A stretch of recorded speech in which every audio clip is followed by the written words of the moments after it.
All right, we are going to look at grab defense, grab of the wrist. And as I said in the slideshow, it's not a real common grab.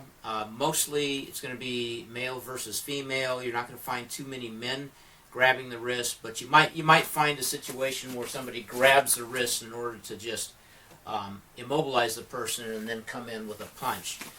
But we are going to look at it. As I said before, there are probably thousands of escapes from this. Every martial art I can think of has bunches of these different escapes, and for a grab that's pretty uncommon, it's kind of silly. So we're going to look at, I'm going to show you that there's a lot of possibilities, but we're going to focus on basically two things. So if Isaac grabs me here, first of all, the idea of he's given me an opportunity because he's taken one of his arms out of play. So what I have to do immediately is I can't wait because he might be wanting to hit me with that hand anyway. So as soon as he grabs me, bam, right there. I've got this hand free, especially if he pulls on me. I use that and I hit immediately. That's going to loosen this up, in which case I can, right here, this is sometimes called the gate. So his thumb and the rest of his hand here. Let's go with this one so they can kind of see it. So if I loosen, that's going to loosen this up. And then all I have to do is, I've got that gap there. If I'm in this position, I can just bring it back to me like that, out of that gap if it's loosened up. I can also twist out of the gap, okay, like that.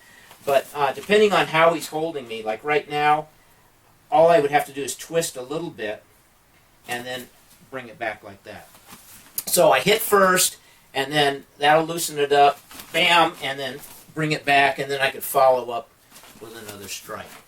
Same thing if he grabs me crossways, so right to right or left to left, immediately hit here, and then I can also use this as an assist, and I can come out through that gate like this, okay?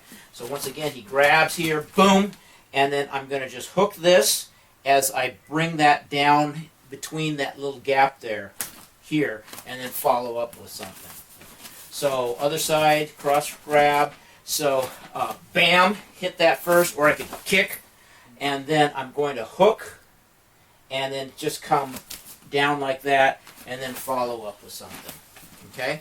So we're using that gap here, and we've got a fat part of our wrist and a narrow part of our wrist. So if the fat part of my wrist, if he has the fat part, my job is going to be to turn for the narrow part, and then I just kind of bring it back to here. He grabs the other side, he's got that fat part, I'm going to turn so the narrow part's there, and then in this case, this is the way I'm coming out, so I just bring it back like this.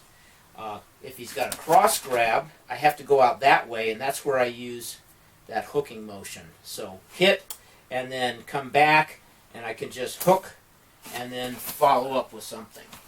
Okay? Now, what if he grabs both hands?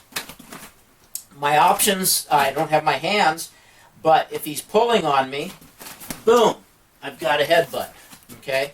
Now, maybe you don't want to do a headbutt, so I can always come up with a kick. I can kick into the shin.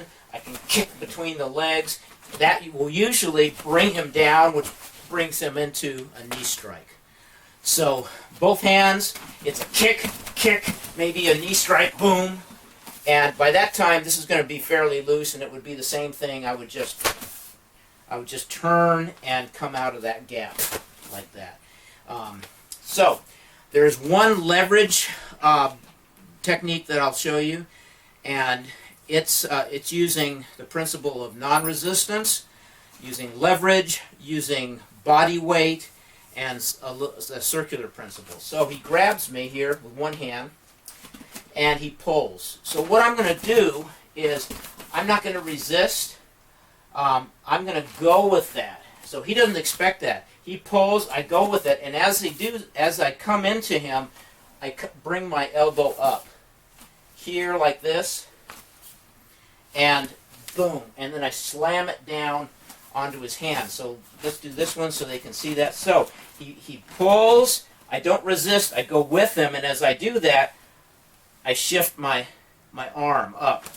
So if I'm pulling like this, I'm not going to be able to pull him back. But if I go with him, it's really easy to twist my arm. Now his hand can barely hold on, and I just continue that circular motion, use my body weight, bam!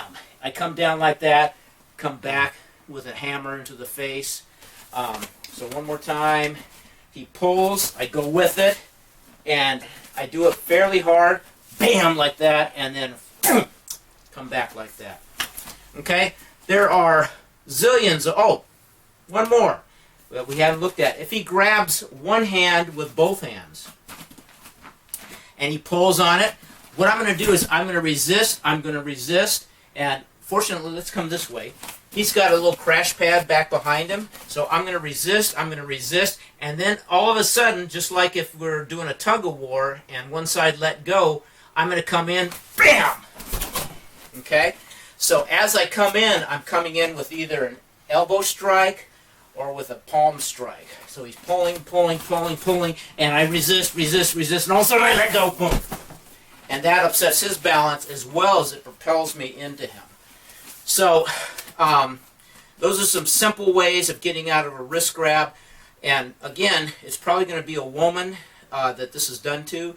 So if you're a woman, you got a bigger guy that's doing this to you, any of these should work, even if he's a lot bigger and stronger than you. So find somebody to practice this stuff with, and good luck trying it out.